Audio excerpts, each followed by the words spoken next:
Barack Obama's paper making science and math education a national priority is not just a campaign document.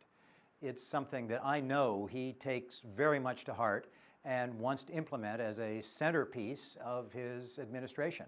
It deals with getting kids interested in science and math, keeping them interested in science and math, partly as a way to keep them in school, partly as a way to prepare them for a vibrant economy and economic growth here in the United States, but also to build their citizenship, their understanding of how the world works, so they can live as part of the modern world. This is something that I know Barack Obama takes very much to heart. A centerpiece of this priority that Barack Obama has is recruiting and training teachers. Almost all teachers should be working science and math into their teaching.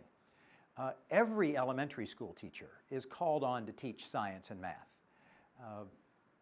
Going back to the 1950s, when we passed the National Defense Education Act following the launch of the Soviet Sputnik satellite, we told most of the country that science was for scientists. And as a result, in school we said science teaching is for science teachers.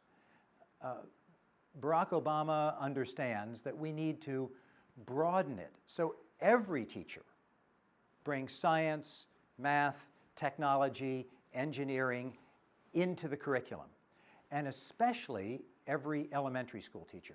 Elementary school students are natural scientists, and we have to be careful that we don't beat the science out of them as the years go by and tell them, well, if you're not going to be a scientist, then science is not for you. In fact, science is and should be for every student. Every student who is going to become a consumer, a citizen, a resident of the 21st century. And that's how our science should be structured, so that every teacher feels comfortable teaching science, teaching math, teaching technology, as part of the full range of education. The place to start in education is with the teachers, to make sure that they are well prepared and comfortable teaching science. We'll need millions of new teachers in science and math. Every elementary school teacher has to teach science and math, and they have to be able to teach it not just to the future scientists, but to all students. Science education is not just for future scientists. Yes, of course, we need that. We want to be competitive in the future economy with Nobel Prize winners and patent holders. But to be competitive and to have all Americans comfortable in the 21st century, we need science, math, engineering education for all students. We will have to reauthorize the Elementary and Secondary Education Act. It will be dramatically different from No Child Left Behind. Senator Obama has said so, and he, as the new president, will, I'm sure, set the tone and give the outlines of the Elementary and Secondary Education Act as it will be reauthorized by Congress. I'm sure it will continue to hold schools accountable, as it should, and it will continue to say that no child should be forgotten.